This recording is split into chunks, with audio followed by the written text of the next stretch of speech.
हे भक्तों, ज्ञान विकास ऑडियो सुनने के लिए हमारे चैनल सच्चा ज्ञान को लाइक शेयर सब्सक्राइब जरूर कीजिएगा। धर्म कितने प्रकार का है? 4। पहला धर्म सामान्य धर्म। सामान्य धर्म किसे कहते हैं? जैसे भगवान राम ने अपनी माता की सेवा की, पिता की सेवा की, मातृदेवो भव, पितृदेवो भव, अतिथि देवो भव, आचार्य देवो भव का पालन किया। एक अच्छे पति बने, एक अच्छे पिता बने, एक अच्छे राजा बने। ये सामान्य धर्म है। राम जी ने सामान्य धर्म का पालन किया। एक होता है विशेष धर्म। विशेष धर्म का पालन किया है लक्ष्मण जी ने। ये विशेष धर्म क्या है? लक्ष्मण जी से भगवान राम ने कहा, अच्छा बताओ, लक्ष्मण जी भगवान राम की बात मानते थे कि नहीं? जोर से बताओ। नहीं मानते थे। लक्ष्मण जी राम जी की बात नहीं मानते थे। राम जी ने कहा, लक्ष्मण तुम अयोध्या में रहो, हमारे साथ मत चलो। क्या लक्ष्मण जी ने मानी? बोलो। जब भरत जी चित्रकूट आए, लक्ष्मण जी गुस्सा कर रहे थे।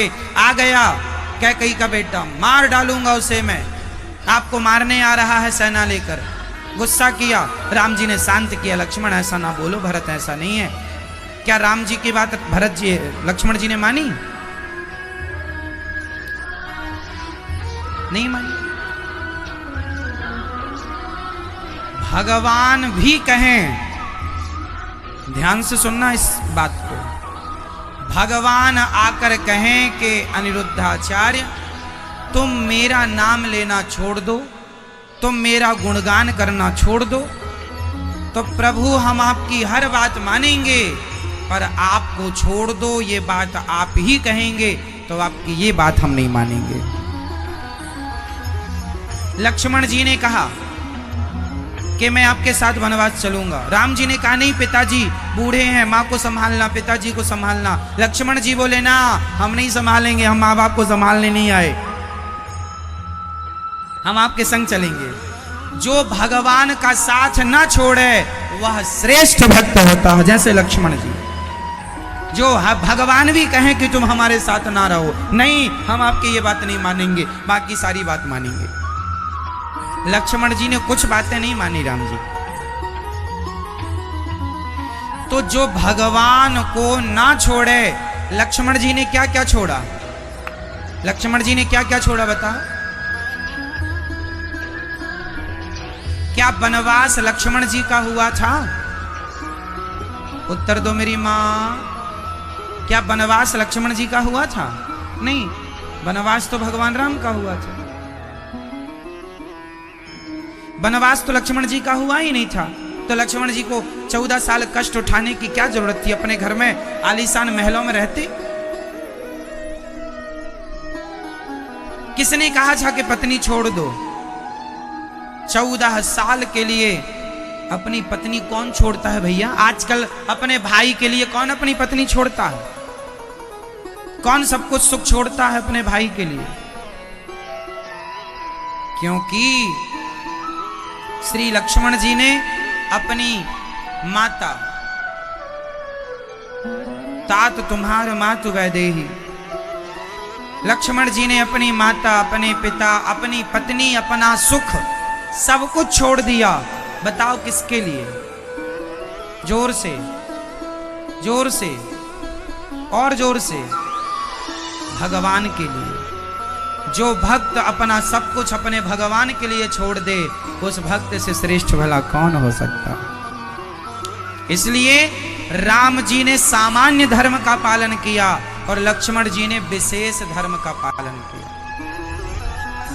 ये विशेष धर्म है। सब कुछ छोड़ दिए पर भगवान को, गोपियों ने भी आज परिवार छोड़ दिया, सब कुछ छोड़ दिया, पर भगवान को, भगवान ने कहा जाओ अपने अपने पतियों, गोपियां भी भगवान की बात नहीं मानती। भगवान ने कहा जाओ अपने पति के पास, तुम अपना पति परिवार देखो। गोपियों ने कहा हमारे पति ऐसे वर को क्या वरूं जो जन्मे और मर जाए, वरिये वर गोपाल को मेरे चुनरू अमर कर जाए। हम संसार के पति फोटो हैं, साक्षात पति तो आप ही हैं, सबको छोड़ के आपके पास आई हैं। गोपियां भी बात नहीं मानती भगवान, भगवान को मानती, भगवान की कुछ बातें नहीं मानती गोपियां। लक्ष्मण जी कुछ बात नहीं मानते, राम जी की बाकी बातें मानते, जो मानने लायक है वो मानते। तो गोपियां भी लक्ष्मण जी जैसी सब छोड़ देंगे पुत्र परिवार, आपको नहीं छोड़ेंगे। तो ये विशेष धर्म, तीसरा धर्म है विशेषतर, विशेषतर धर्म। इस धर्म का पालन किया श्री भरत जी ने। ये विशेषतर धर्म क्या होता है बताओ। भरत जी को क्या मिला? लक्ष्मण जी और भरत जी यदि दोनों को हम देखें तो दोनों में श्रेष्ठ भक्ति आपको किसकी दिखाई पड़ती है? यदि हम लक्ष्मण जी और भरत जी में दोनों में कंपेयर करें तो दोनों में श्रेष्ठ भक्ति किसकी दिखाई पड़ती है? श्रेष्ठ त्याग किसका है? बोलो, आप बताइए किसका? भरत जी का। तो क्या लक्ष्मण जी का त्याग कम है?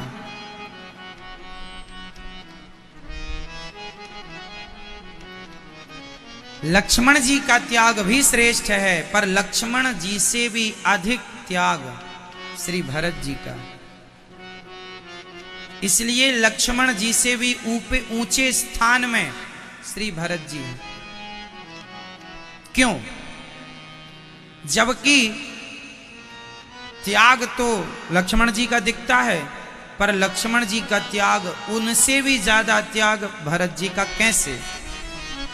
लक्ष्मण जी तो राम जी के साथ रहे हैं,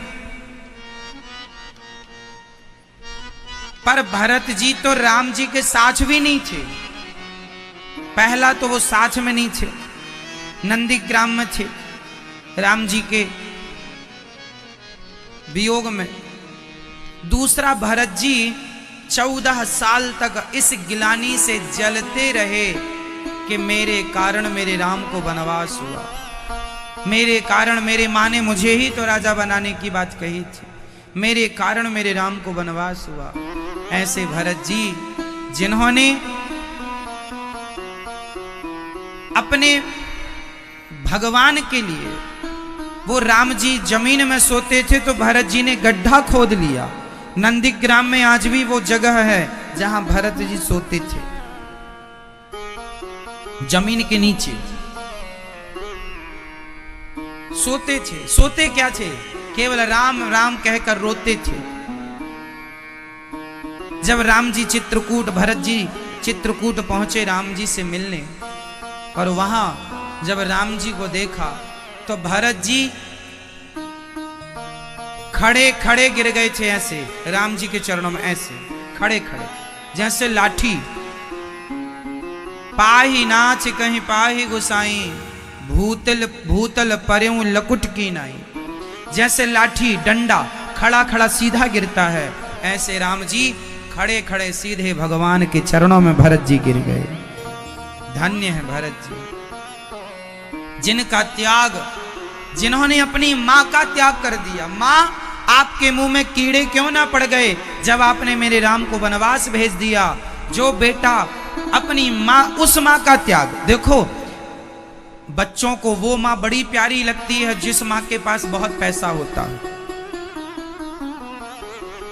कैकेयी माँ के पास तो पूरी अयोध्या की सत्ता आ गई थी ना, क्योंकि भरत जी के लिए मांग ली थी। उन माँ के पास तो पूरी अयोध्या का राज्य था, भरत जी को मिलने वाला था। ऐसी मां जो भरत जी को राजा बनाने वाली थी, ऐसी मां का त्याग कर दिया भरत जी ने। हमें ना मां चाहिए ना मां का सिंहासन चाहिए। जिस सिंहासन को तुमने हमारे पिता से मांग लिया है हमारे लिए नहीं चाहिए। तुम्हारे मुंह में कीड़े क्यों ना पड़ गए। भरत जी बहुत रोए हैं और भरत जी 14 साल जितना त्याग जितना कष्ट राम जी ने उठाया 14 सालों में, उससे कई गुना ज्यादा कष्ट भरत जी ने नंदीग्राम में उठाया। उनकी त्याग उनकी तपस्या बहुत श्रेष्ठ। इसलिए सामान्य धर्म राम जी का, विशेष धर्म लक्ष्मण जी का, विशेषतर धर्म भरत जी का, और भरत जी से भी श्रेष्ठ हैं कौन? बताओ, भरत जी से भी श्रेष्ठ कौन? विशेषतम धर्म चौथा। सामान्य धर्म राम जी ने निभाया, विशेष लक्ष्मण जी ने, विशेषतर धर्म भरत जी ने, और विशेषतम शत्रुघ्न जी ने। लक्ष्मण जी और शत्रुघ्न जी, इन दोनों को देखिएगा। लक्ष्मण जी किनकी सेवा करते हैं? भगवान की। और शत्रुघ्न जी किनकी सेवा करते हैं? भगवान के भक्त की। यदि राम जी श्रेष्ठ पूर्ण रूप से भगवान हैं, तो भरत जी भी श्रेष्ठ पूर्ण रूप से भक्त हैं। राम से बड़ा कोई भगवान नहीं, तो भरत जी से बड़ा कोई भक्त नहीं। तो राम जी की सेवा में लक्ष्मण जी हैं, तो भगवान की सेवा कौन कर रहा है? जोर से बोलो, बोलो मेरी मां। राम जी की सेवा कौन? लक्ष्मण जी। और भक्त की सेवा कौन? भरत जी, मतलब भक्त। भरत जी की सेवा कौन? शत्रुघ्न जी। तो भगवान की सेवा करने वाला इतना श्रेष्ठ नहीं है जितना श्रेष्ठ भगवान के भक्त की सेवा करने वाला श्रेष्ठ। इसलिए दासानुदासो भवितास्मि भूया, इसलिए दासों के दास की सेवा। इसलिए हमारे श्री संप्रदाय में गुरु चरणों की सेवा कही जाती है। गुरुजनों, क्योंकि गुरु भगवान के उपासक हैं। हम भगवान के डायरेक्ट क्या उपासना करें? हम गुरु जी की उपासना करें, हम गुरु जी की सेवा करें। दासानुदासो भवितास्मि भूया। हमारे यहां आचार्य चरणों की पूजा होती है, गुरुजनों की पूजा होती है। श्रेष्ठ कौन है? भगवान के पुजारी, भगवान का पूजा करने वाला श्रेष्ठ नहीं। जो भगवान के भक्तों का दास हो, भक्तों का पुजारी हो, वो श्रेष्ठ है। इसलिए भगवान कहते हैं, जिसने मेरा पांव पकड़ा है। जब हाथी ने भगवान को बुलाया तो भगवान ने हाथी का उद्धार किया, पर हाथी के पहले हाथी का पांव पकड़ने वाले मगर का उद्धार किया। क्यों किया? क्योंकि मगर ने किसका पांव पकड़ा? हाथी का। और हाथी कौन है? भक्त है। हाथी भक्त का उद्धार बाद में किया भगवान ने। भक्त के चरण जिसने पकड़ रखे हैं उसका उद्धार पहले कर दिया। यही है दासानुदासो भवितास्मि भूया। इसलिए भक्तों की भक्ति विशेष कही गई है। जो भक्त हैं आप उनकी सेवा करो। मुझे याद है कि मैं बचपन में जब छोटा सा था, संतों की खूब सेवा करता था। कोई भी संत आए तो मैं उनके चरण दबाता था, उनकी जो आज्ञा हो उसका पालन करता था। वो जो कह दें वो करता। वो कहें कि मेरे कपड़े धुल दो तो कपड़े धुल देता, जो कहें आसन उठाओ आसन उठा, जो जो कहें करता था सेवा। क्योंकि ये संत भगवान से जुड़े हैं। दिन भर सीताराम सीताराम जपते, दिन भर भगवान का चिंतन। संतों का कोई काम नहीं है भगवान के चिंतन की सेवा। तो हम डायरेक्ट कहाँ भगवान से जुड़ेंगे? हम तो इनके चरणों की धूली माथे पे सजा लें तो हमारा कल्याण इसी में हो जाएगा। इसलिए दासानुदासो भवितास्मि भूया। तो श्रेष्ठ भक्ति किसकी हुई? चारों में श्रेष्ठ कौन हुआ? फिर राम लक्ष्मण भरत शत्रुघ्न, चारों में श्रेष्ठ कौन? कौन?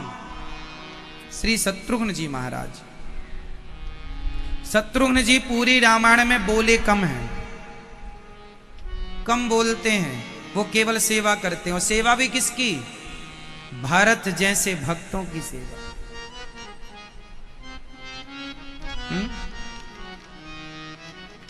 भरत जैसे भक्तों की सेवा धन्य है। सोचो कि भरत जी की सेवा श्री शत्रुघ्न जी ने की। अच्छा, ये चारों कौन है? राम जी कौन है, लक्ष्मण जी कौन है, भरत जी कौन है, शत्रुघ्न जी कौन है? बताओ कौन है ये? राम जी कौन है? पहले तो राम जी का परिचय दो। राम जी कौन है? साक्षात कौन? कौन? साक्षात श्री मन नारायण है। ये साक्षात श्री हरि है, नारायण ही राम है। ठीक है, फिर लक्ष्मण जी कौन है? जोर से बोलो, और जोर से। शेषावतार, शेष नाम, साक्षात शेष अवतार श्री लक्ष्मण जी शेषावतार हैं। और भरत जी कौन है? भरत जी कौन है? नहीं पता? भरत जी, अब यहां देखो ये रखे हैं सामने, इन दो में से एक भरत जी हैं, बताओ कौन? इन दो में एक भरत जी हैं, बताओ कौन है? शंख और चक्र, इन दोनों में एक भरत जी हैं, बताओ कौन? चक्र के अवतार हैं भरत जी या शंख के? आप बताओ किसके? शंख के अवतार हैं भरत जी, और चक्र के अवतार हैं साक्षात शत्रुघ्न जी महाराज। चक्र के, सुदर्शन चक्र के अवतार हैं। तो भगवान का पूरा परिकर है, राम लक्ष्मण भरत शत्रुघ्न। भगवान जहां भी जाते हैं शंख चक्र लेकर जाते हैं, हाँ या ना? होते ना? शेष भगवान आपने तिरुपति बालाजी का कभी दर्शन किया हो तो भगवान के हाथ में शंख चक्र है। बिना शंख, जब भगवान प्रकट भये, जब राम जी भय प्रकट कृपाला दीन दयाला कौशल्या हितकारी हर्षित महतारी मुनि मनहारी, वहां भी भगवान जब प्रकट भये हैं ना, तो शंख चक्र लेकर चतुर्भुज रूप में प्रकट भये हैं। बाद में मां के कहने से दो हाथ कर लिए। जब भगवान कृष्ण प्रकट भये तो तमद्भुतम बालक मम्मुजेक्षणम चतुर्भुजम शंख गदायुधायुधम लिखा। भगवान कृष्ण प्रकट भये तो शंख और चक्र लेकर के प्रकट भये। भगवान कभी शंख चक्र के बिना आते ही नहीं है। इसलिए हमारी श्री संप्रदाय में पंच संस्कार होते हैं। पहला संस्कार मंत्र होता है, फिर शंख चक्र नाम होता है, नामकरण, फिर तिलक संस्कार, मंत्र संस्कार, तिलक संस्कार, नामकरण संस्कार, और चौथा संस्कार शंख, और पांचवा चक्र। शंख चक्र जब तक भुजा में अंकित ना किए जाएं तब तक गुरु दीक्षा पूरी नहीं होती। धनुष बाण भी श्री रामानंदाचार्य संप्रदाय में धनुष बाण दिए जाते हैं, और श्री संप्रदाय में शंख चक्र दिए जाते हैं। भुजाओं में अंकित किए जाते हैं, गरम करके लगाए जाते हैं। गरम मतलब बहुत तपाया नहीं जाता, पर साधु समाज में तो बहुत गरम करके लाल करके लगाया जाता है, निशान बना रहे। बिल्कुल तपा करके, लाल करके, बिल्कुल गर्मा गर्म निशान पड़ जाए, ताकि शंख चक्र अंकित दिखाई पड़े। पर आप गृहस्थों के लिए हम लोग हल्का सा लगाते हैं ताकि आपको कोई तकलीफ ना हो, पर संतों को पूरा तपाया जाता है। और स्वामी जी भी जब मंत्र लिए होंगे तो इन्हें भी धनुष बाण मिला होगा। धनुष बाण श्री रामानंदाचार्य संप्रदाय में धनुष बाण की परंपरा है, और श्री संप्रदाय में श्री शंख चक्र की परंपरा है। तो जब तक ये संस्कार ना हो तब तक दीक्षा पूरी नहीं होती। इसलिए आजकल तो लोगों को पता ही नहीं कि गुरु दीक्षा क्या होती है। गुरु दीक्षा तब पूरी होती है जब पंच संस्कार, स्वामी जी के भी पंच संस्कार हुए होंगे। स्वामी जी ने जो तिलक लगाया है ये तिलक स्वामी जी को इनके गुरु जी ने प्रदान किया होगा, स्वामी जी को मंत्र दिया होगा।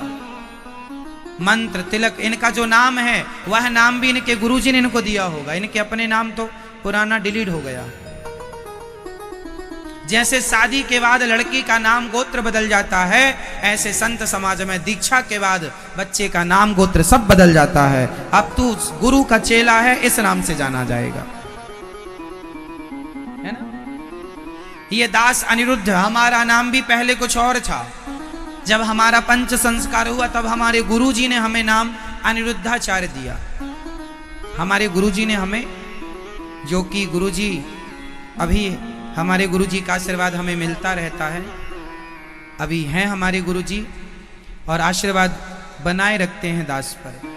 श्री संप्रदाय से जोड़ करके हमें उन्होंने कृतार्थ किया है। तो हमें नाम हमारा पहले था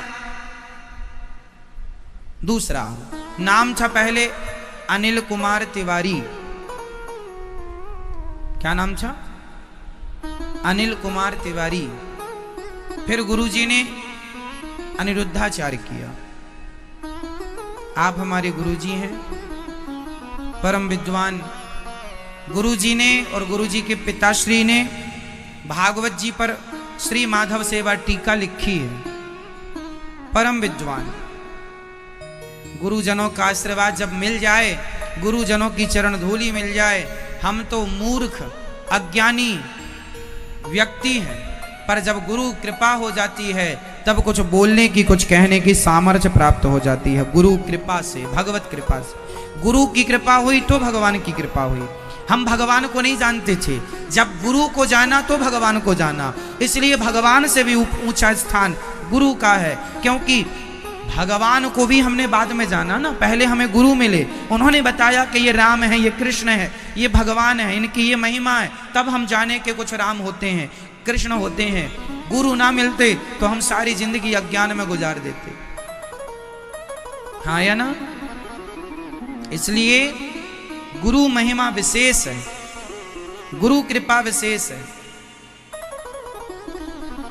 तो पंच संस्कार होते हैं।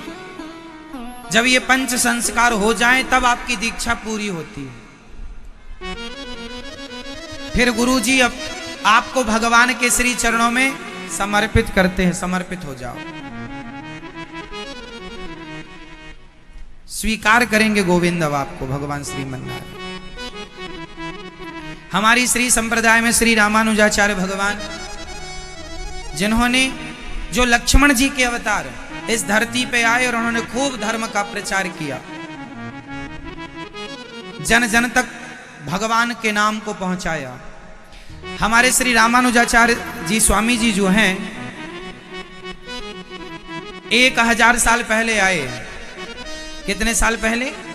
लगभग 1000 साल पहले।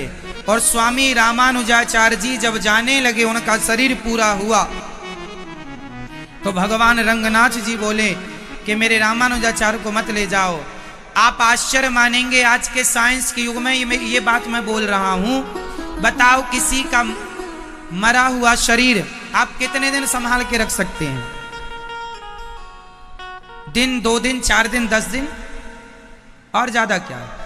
लेकिन 1000 साल पहले श्री रामानुजाचार्य भगवान का शरीर पूरा हुआ। आज तक उनका वो मृत शरीर, आज भी उनका शरीर मां श्रीमन्नारायण के चरणों में, अर्थात रंगनाथ भगवान के मंदिर में आज भी, सामने भगवान जी के सामने आज भी है। आप लोग दर्शन कर सकते हैं।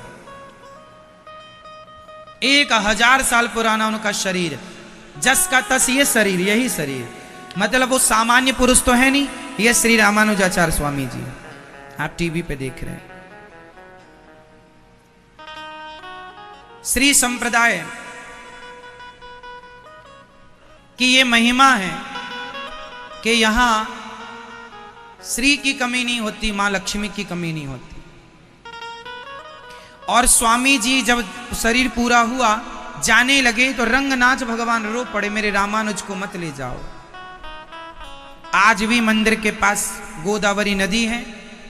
दक्षिण भारत में आपने सुना होगा रंगनाथ, गोस्वामी तुलसीदास जी ने रामचरितमानस में भी रंगनाथ भगवान का बार बार वर मांगहूं हरस देहु श्री रंग पद सरोजन पायनी भक्ति सदा सत्संग। श्री रंगनाथ भगवान, रंगनाथ भगवान को जानते हैं ना आप लोग? रंगनाथ भगवान वो लेटे हुए हैं, वो क्षीर सागर में मानो शेष भगवान के ऊपर श्री रंगनाथ भगवान है। ऐसे रंगनाथ भगवान। कभी आप गए हो तिरुपति बालाजी गए होंगे ना? नहीं गए? तिरुपति बालाजी से लगभग 300 किलोमीटर की दूरी पर रंगनाथ भगवान का मंदिर है। कभी जाइएगा तो दर्शन कीजिए रंगनाथ भगवान का। तो ये रंगनाथ भगवान का पावन दर्शन आप करें। और स्वामी जी का शरीर आज भी बिल्कुल, उनकी आंखें दिखाई पड़ती हैं, उनका शरीर जस का तस। 1000 साल हो गए इस बात को। बस प्रिय भक्तों, तो ये श्री संप्रदाय इतनी श्रेष्ठ संप्रदाय है। रामानंदाचार्य संप्रदाय को भी श्री संप्रदाय ही कहा जाता है। श्री रामानंदाचार्य संप्रदाय को भी श्री संप्रदाय ही कहा जाता है। तो श्री संप्रदाय में विशेष बहुत आचार्य हुए हैं, पर 2 विशेष आचार्य श्री रामानुजाचार्य जी, श्री रामानंदाचार्य जी। ऐसे महापुरुषों की भूमि रही है ये हमारी भारत भूमि, जहां साक्षात राम ही श्री रामानंदाचार्य स्वामी जी के रूप में प्रकट भए हैं और श्री लक्ष्मण जी ही श्री रामानुजाचार्य स्वामी जी के रूप में प्रकट भए। तो ऐसी विशेष परंपराएं और संप्रदाय अनादि जब से सृष्टि बनी है तब से ये श्री संप्रदाय है। माता लक्ष्मी जी से शुरू हुई श्री संप्रदाय। पहली आचार्य हैं हमारी माता लक्ष्मी। लक्ष्मी जी से नाम, लक्ष्मी जी के नाम से ही संप्रदाय का नाम श्री संप्रदाय पड़ा। श्री मीन्स लक्ष्मी जी, श्री मतलब सीता, श्री मतलब राधा, श्री मतलब माता लक्ष्मी। ऐसी पावन संप्रदाय आज भी हमारे हृदय को आह्लादित करती हैं और ऐसे महापुरुषों के चरणों के नीचे बैठ करके कुछ कहने सुनने का अवसर मिलता रहता है। तो कहने का अर्थ यही है, हमारे भारत में विशेष 4 संप्रदाय हैं वैष्णवों की। श्री संप्रदाय,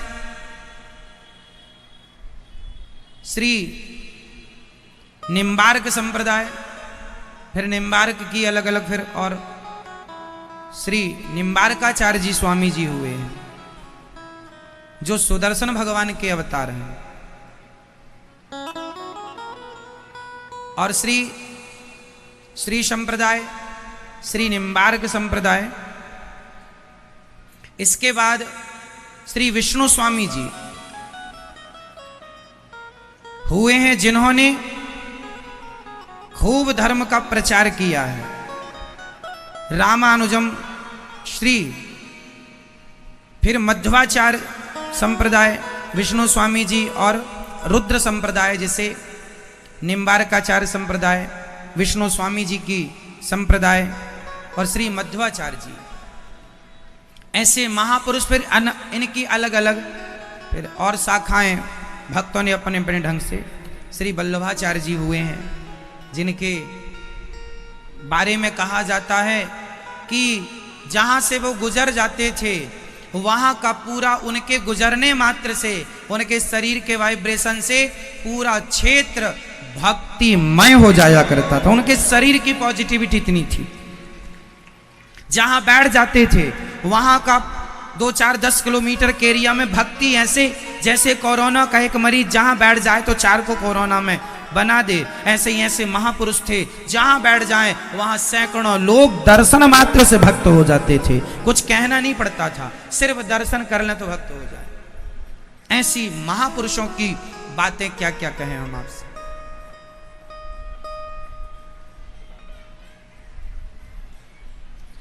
रामानुजम श्री चक्रे मध्वाचार्य चतुर्मुखा श्री विष्णु स्वामिनम रुद्रो निम्बादित्यम चतुस्सना, जो कहने का अर्थ ये है कि ये सब कलयुग की बातें हैं। कलयुग में ही इन महापुरुषों का जन्म हुआ जिन्होंने धरती में आकर के पुनः अपने अपने ढंग से फिर श्री आद्य शंकराचार्य जी आए। आद्य शंकराचार्य जी ने बौद्धों को शास्त्रार्थ में पराजित करके पुनः धर्म की स्थापना की। श्री ऐसे महापुरुष जिन्होंने 4 मठों की स्थापना की, शंकराचार्य 4 शंकराचार्य जी की स्थापना की, ऐसे महापुरुषों के सभी आचार्य चरणों में दास बारंबार नमस्कार करता। जितने भी हमारे आचार्य हैं सबके श्री चरणों बारंबार नमस्कार, बारंबार नमस्कार। प्रिय भक्तों, कहने का तात्पर्य यह हुआ कि गोपियां सब कुछ छोड़ के गोविंद की शरण में आई हैं, और मुझे लगता है यही जीवन की सार्थकता है कि सब कुछ छोड़कर अंत में जब सारी जिम्मेदारियां पूरी हों, हम तो कहते हैं कुछ पकड़ो ही मत, सब छोड़ के काम करते रहो, स्मरण बनाए रखो। जो सब छोड़ के गोविंद का हो जाता है वही समझदार है, जो उलझा हुआ है कोई काम का नहीं।